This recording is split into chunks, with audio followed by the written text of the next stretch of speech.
We welcome you to our show today, Real Talk with Miss Brenda.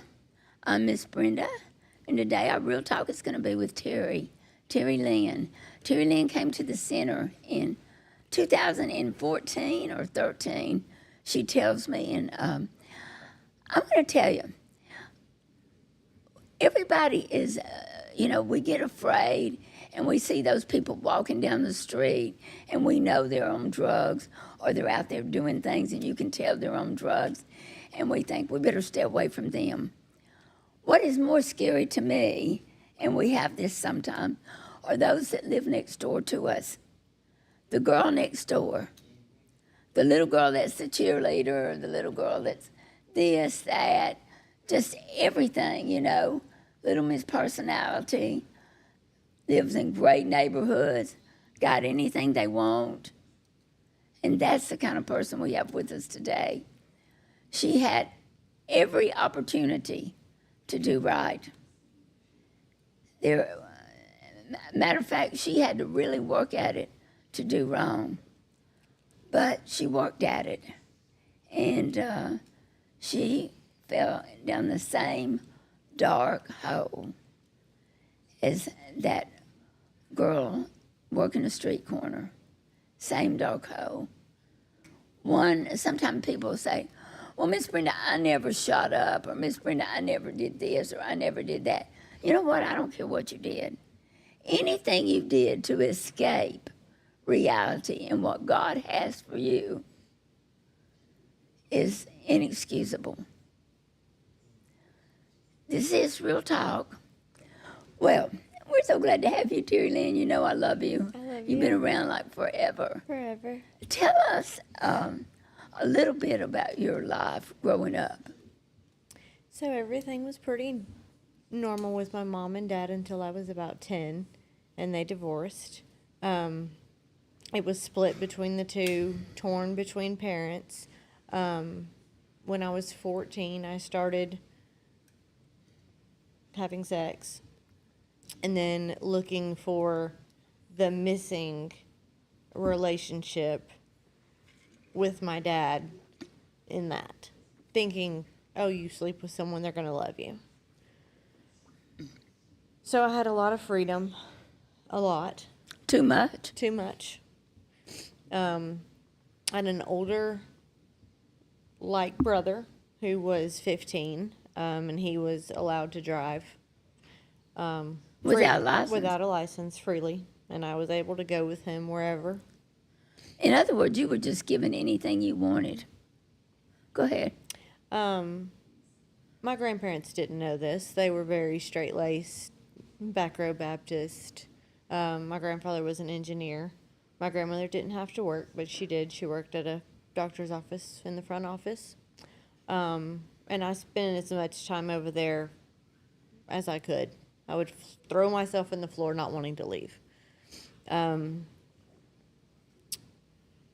When I was 15, I knew I was pregnant, but I thought I could hide it. And my mother found out, and I had an abortion. And I really thought about this yesterday. I think that's where a lot of, the shame started to come from. And it, I almost forget about it sometimes, and then it creeps up, and I'm like, oh, crap, that happened. So that was when I was 15. And then... Did your mother make you get an abortion? No. She gave you a choice? Yeah. But it wasn't the right person, the right time. That person is actually in prison and has been for the past, I don't know how long. And now he's homosexual. So, wasn't with the right person. I continued to act out. I would skip school and smoke weed and get drunk and... all the time living in that nice neighborhood. With my mom. With your mom. It was okay. But my grandparents lived in the nice neighborhood and had the money, and you know. So I was hardly ever at school hanging with the wrong people. I would take pills here and there occasionally on the weekends, hanging out, partying, whatever. And Were you a good time girl? yeah. So I thought at the time. In my mind, I was a good time girl. I had a car when nobody else didn't, that my granddaddy bought me. And Did you have license? yeah, Yeah. Okay. Yeah. yeah. He bought me a car when I turned 16, and nobody else I was hanging around had a car. Or a license, for that matter, I don't think. So I was the ride, the chauffeur, the good time girl, taxi, all that.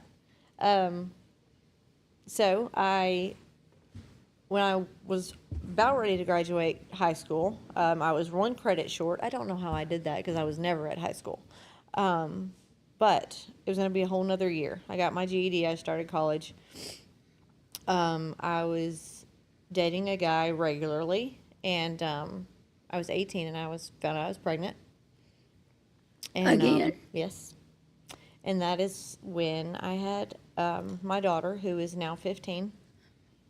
And her father died in 2017 when I was at the center. So she has one parent. I had her when I was 19. I was great mom. I worked. I took her to daycare. I got off work. I went and got her. I went home. Everything that I was supposed to do. I would go out on the Were you weekends. married to No. her father? No. Did you see her father at the time? No. The day that He was not in your life. he was around. Okay. The day that I had her, he left the hospital to go move into his new apartment and slept with someone else. So after that, we tried to make it work and it wouldn't work. So he was the dad, I was the mom. We just co-parented. And I was okay with that because I was just, whatever. So my addiction didn't start till I was 21. Well, your addiction started when you were 14, but you just dibble-dabbled. Yes. You were just a dibbler-dabbler. That That's what I call it. a dibbler dabbler. A dibbler That dabbler. door was open at about 16. Well, let me ask you. You were going to, weren't you going to a Christian school? I went to a private Christian school from kindergarten up until 5th grade. My grandparents paid for that. Uh-huh. And then you went to a public school. We moved, and it was closer. We lived literally right behind the school, and we just went there. Okay, go ahead. So I vividly remember the first night that I ever took an oxy, and my brother Oxy is an oxycodone. my brother had come in, and he had done one, and I was like, "Oh, that looks fun. Let's do that." So it was recreational. It was here and there, every now and then. And then one day, I felt funny, sick, sweaty. I was like, what's wrong with me? And it was in that moment that I realized that I was addicted to Oxy. How were you getting them? You were just taking, you were just buying them off the street? Were you just snorting them? Or? At the time, yes. Yeah, just snorting them. How many were you taking a day? 2 at first.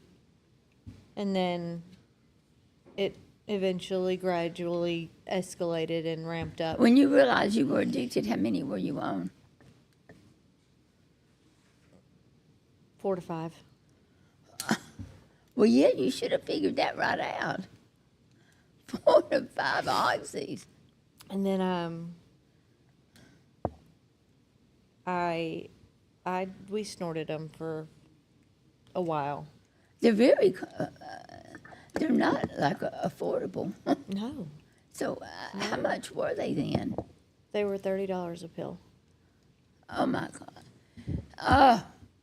The thought of having to get up in the morning, figuring out how I'm going to come up with the money to just buy enough pills to get me through the day, would be too hard for me to imagine.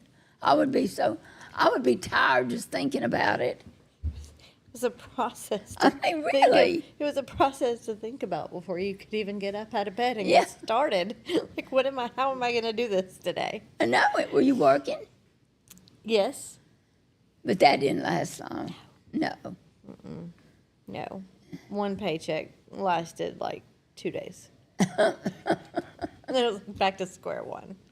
So you had to do more than dibble dabble. Yes. So, I would ask my grandparents for money here or there. And I remember going on a trip. Now, I knew my brother was using too. We used together sometimes, sometimes not. But we were going on a trip to Mississippi to see my grandmother's family. And a lot of her jewelry was missing. And we thought, everybody was frantic. And Was missing? yeah, it was missing. And at the time, I didn't know that you could sell jewelry. Huh? At the time, I didn't know you could sell jewelry, pawn it, anything like that. Whose jewelry was missing? My grandmother's, that she had for many, many, many years. Your brother. Well, I didn't know that. I didn't know that you could do that, and no one knew that we were doing pills or doing anything at the time. So they blamed the house cleaner. They bring what? They blamed the house cleaner. And so did I, because I didn't know that you could sell jewelry. I didn't know pawn shops existed. And so Well, that's when the your brother that's sold pawned all your grandmother's not jewelry. Not all. A lot of it. Yeah, some here, here or there. So And blame the house cleaner. well, I did when we were at the house because I didn't know any better. Did she get fired? No. We figured out real quick it was him. Uh-huh. So that's, I guess, kind of how he started funding his. I would just ask for money, and I would get it. Your grandfather just gave you money? Yeah. He always gave you money. Yeah. Did he know you were doing pills? Not at first. I don't really remember. I think it was when, so pills eventually led to snorting wasn't enough. I was hanging out with a guy, and I used a needle for the first time. You are? I used the needle for the first time. Is that like a big threshold? Yes. Going from snorting to... Yes. So there was a big threshold. You went from snorting to the needle. Instantaneous high. Like, it's instant gratification. And I think that's just when it just went downhill even further quicker. And How many did you get up to? How many pills? 12 12 oxys a day. a day. Along with, I also started doing cocaine and speedballing up, down. Poor old heart didn't say, oh, she wants me to be fast. No, she wants me to slow down. No, faster. Down. I mean, really. She didn't know. I love my heart so much I wouldn't do that to it. I mean, your heart was just, she doesn't love me anymore. I've got, You would think. I don't think I loved myself very much at the time. no. It was a very lonely place. In the Yeah, bathroom. and you're not a social user. No, I was no. No, you were go in the closet, Bathroom. bathroom. Yeah, I'm sorry. Go in the bathroom, shut the door And I would be in there all night. all night long, All night long. using by yourself. Yep. You can't even be having fun. No. I mean, it's always amazed me that you were not a social user at all. No. I was actually the opposite. I was going out and I was going to bars and drinking socially. And then But when those this people did not addiction even stopped, know how much you were on it. I wasn't using at that time. When the addiction started, I realized that I couldn't drink while using. Why? So it made me sick. Okay. So I was like, well, I'm not going out. I'll just have to sit in the bathroom all by myself. This is an easy choice. You would But use, those same people were my closest friends that I just completely pushed away. and you did not, they did not know you were using like that. No. It wasn't It would until amaze me how many people we get from Huntsville, and they'll see you, and that nobody really understood that you were such a addict. when I came to the center for the first time, I think I weighed about 118 pounds. I was wearing shorts and a sweatshirt, and it was July. And I came to tour the place. Brandy Mizell gave me a tour, and that was intimidating off immediately. After the tour, we went to intake, and there sits Shay, and there sits LL. And I'm just like, How hard. how long had you? Was that the first? Was Love Lady your first attempt at getting clean? Yes, my family wanted me to go to the Downtown Rescue Mission in Huntsville, but I said, if y'all want any hope for me to get clean, I can't stay in Huntsville because I would call someone to come get me. 'Cause what? I would end up calling someone to come get me or leave or something, which I did several times in Birmingham. So I was going to say you didn't stick it out in Birmingham either. no, So wait now.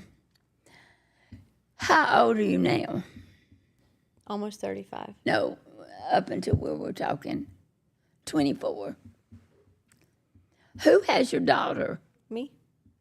You were trying to be a mother. Yes. But she stayed with my aunt and my uncle 90% of the time.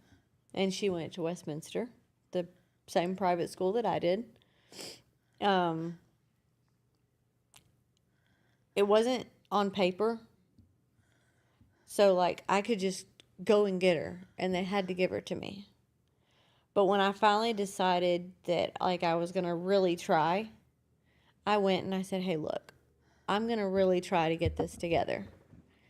Will y'all take her?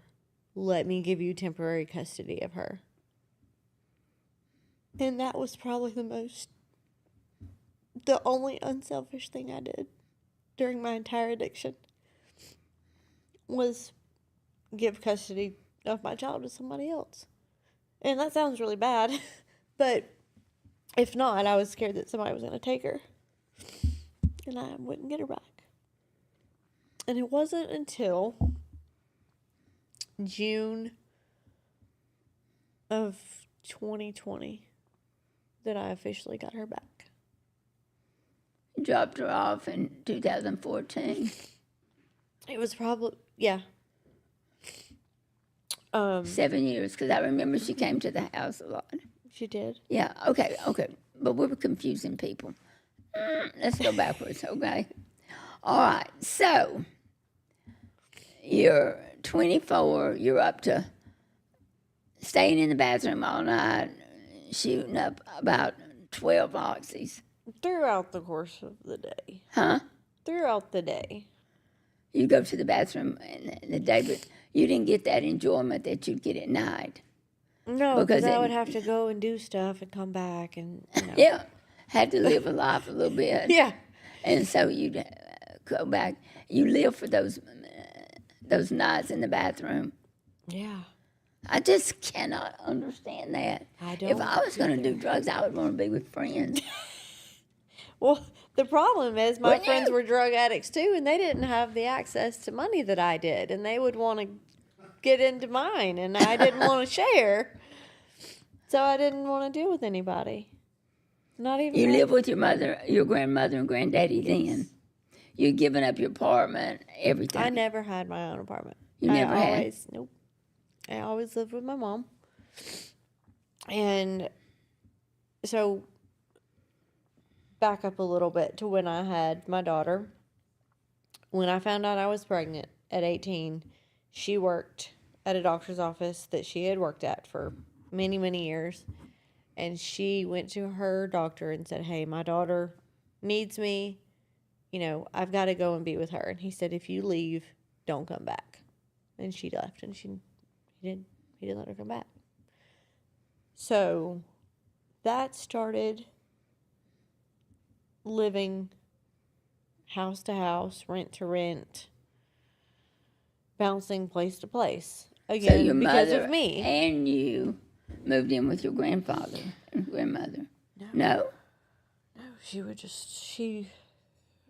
we lived in the house that we lived in when I found out I got pregnant. Then we just moved a lot.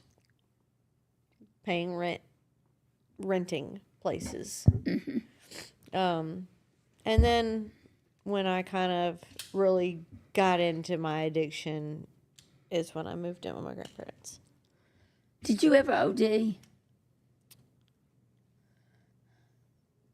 No. What I don't understand is when you were in that bathroom all by yourself all those nights, were you not afraid you were going to take too much? At the time, I didn't think about it. So,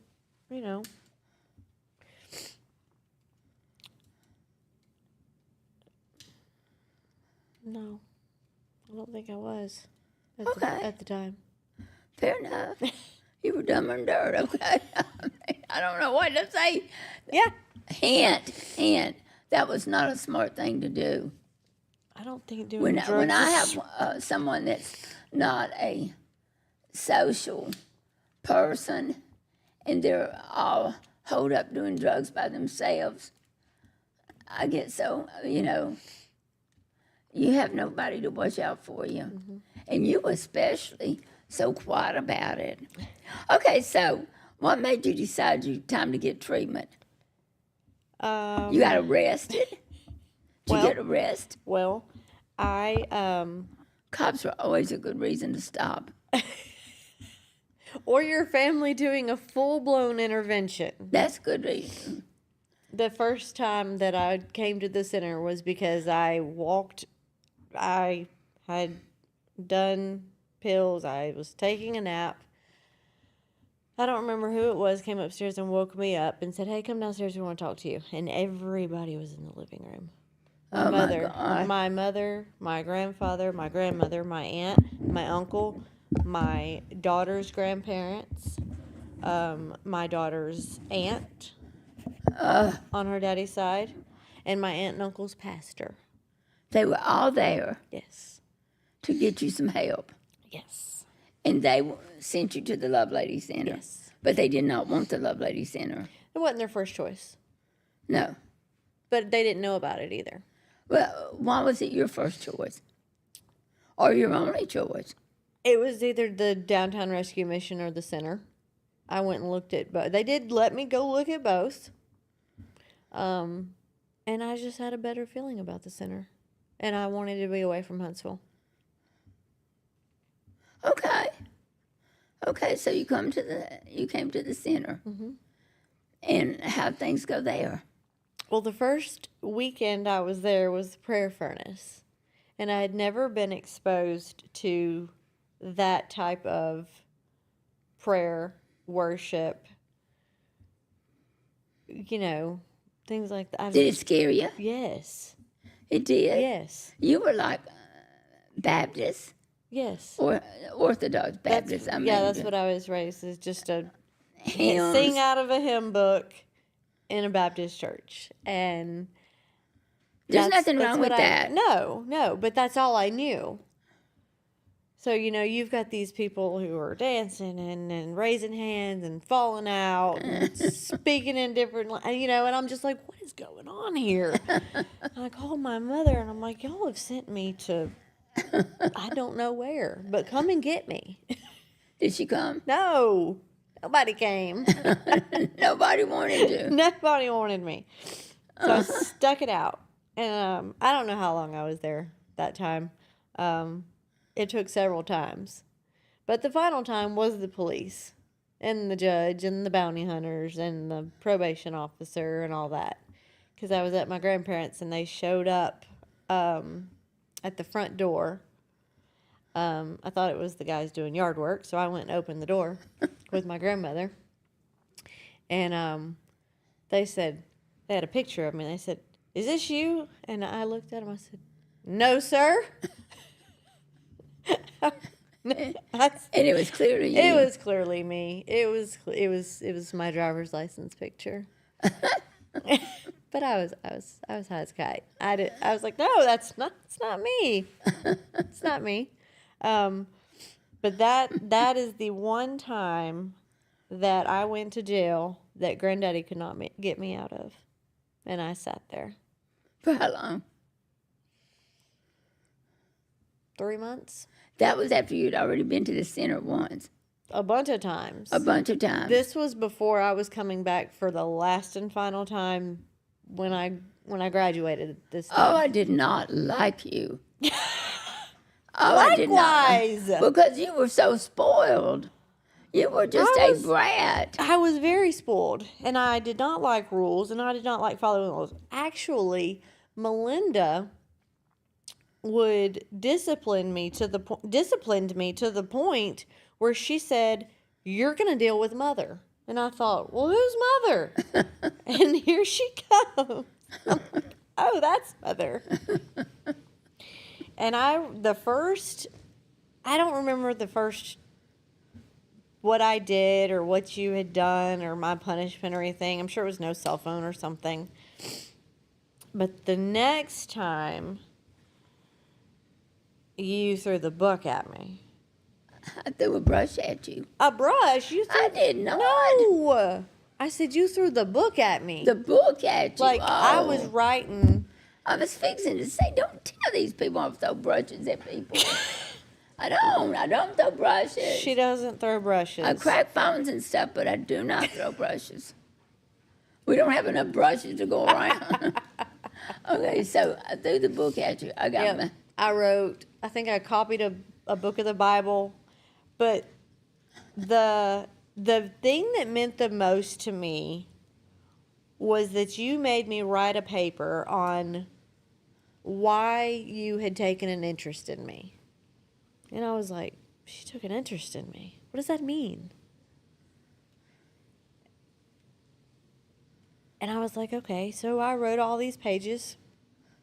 And this was at the beginning of...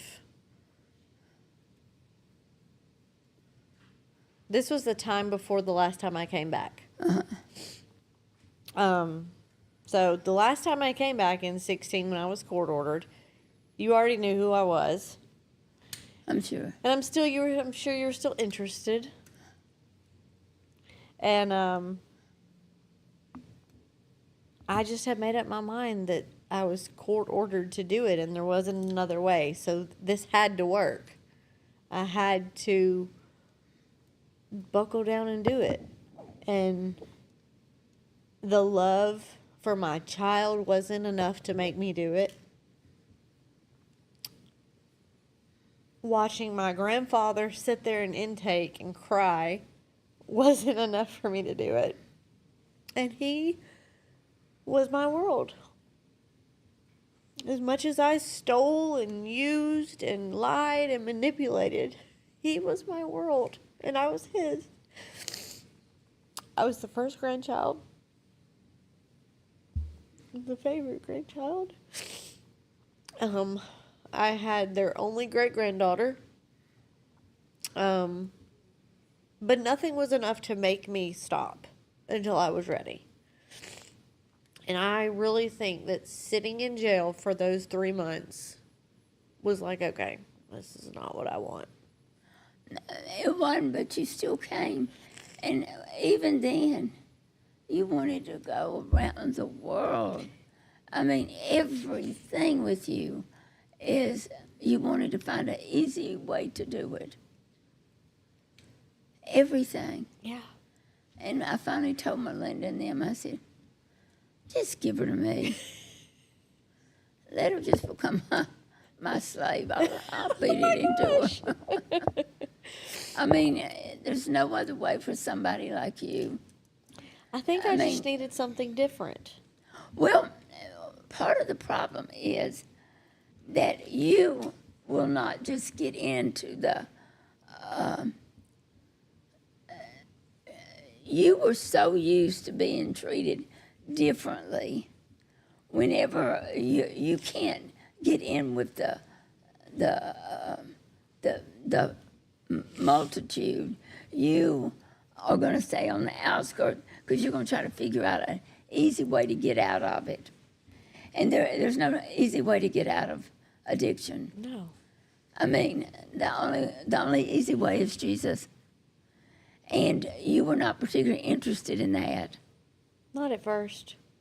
But I didn't know enough. I didn't know a lot. I didn't know that. That very thing that you were afraid of, that deeper relationship that you were afraid of, is the only thing that could really save you. Mm-hmm. It is. And, you know, I brought you to my house. I don't do that anymore. You know, I mean, and we just, you know, I was home a lot with my hip surgery, and I had to have a project, and you were like my project. Well, And it worked out. It worked out to your. It did. It did. But I don't know. I guess at the center there was just too many Distractions. distractions and easy ways for me to take out. And see, and most people like that they cling to what's going on in the center, the classes, everything like that. I don't think it's that you thought you were too good for them. Maybe, you know, you're very smart. I just think that God gives different. God is the same, but He can be different. Yeah. And you or somebody. But you know what? There was misery for a while. You made lots of mistakes. You got dismissed lots of times. Mm-hmm. It was a journey, a real journey. It was. But let's hear about where you are today. I want everybody to know what Jesus has done. Upon leaving in 2018, which you asked me not to leave, just wanted you to know that. I moved back home, and I lived with my grandparents, and I was working at Chili's waiting tables, and I was not happy about that. no. Well, you were too close. It was a restaurant. Restaurants have a lot of drug use. But that's okay. I saw a lot of girls going in the bathroom to their office. Uh-huh. You know, serving alcohol and things like that. But you wanted to see your grandfather. I did. And it was my time. kid. And it was I wanted time. to be a mom. It was time. Yeah. So I was able to see her. I moved in with my grandparents. And she still locked her purse up, locked her jewelry up. She still locked everything down for a long time. She had these sets of keys that were on a safety pin, and she would pin them to her bra. She wasn't going to let you steal from her. Nope. And she would keep her purse and checkbook and everything else locked down. So you met your husband at Chili's. And I met my husband at Chili's one night, and he came in, and I noticed that every Tuesday night he was there, and he wouldn't go away. So I was like, all right, let's just try. Why not? So I tried. And now you have 2 beautiful daughters. I do. Y'all have a thriving I have business. 3 beautiful daughters. 3 beautiful daughters, that's I right. 2 inherited- more plus the first one. I inherited a son and 2 other daughters. So we have a 20-year-old girl, an 18-year-old girl, a 17-year-old boy, a 15-year-old girl. I don't like teenagers. I don't either. A 2-year-old girl and a 1-year-old girl. Well, you're maintaining. Y'all got a good business. You We got do. a beautiful home. We are, and we're building a new home. Everything is just. Would you ever go back? No. Sometimes I forget that some of the things that I've done, like some of the bad things that I did, I forget that I even did that. It's okay. I'm like, who is that? You know what? God person? forgets too. I know. But I How know, are you and God doing? I know that I couldn't be where I am without him. And for every night that I stayed in that bathroom, he kept me alive. He kept me alive. It wasn't me. Because by all accounts, I should not be here. Do you think the Love Lady Center helped you? Absolutely. Did I help you being mean? Yeah. But once I realized that I could dish it back out to you, we were good. You weren't mean. You were tough love that I never had to experience, that I needed. Well, Counseling. Gosh, we could talk all day, but we got to go. But listen, I am so proud of you. Thank you. I am so proud of you. I love you very much. I love you, and I couldn't have done it without you or the center or Jesus. Well, you've done it. That's what mattered. Okay. Thank you. Thank you.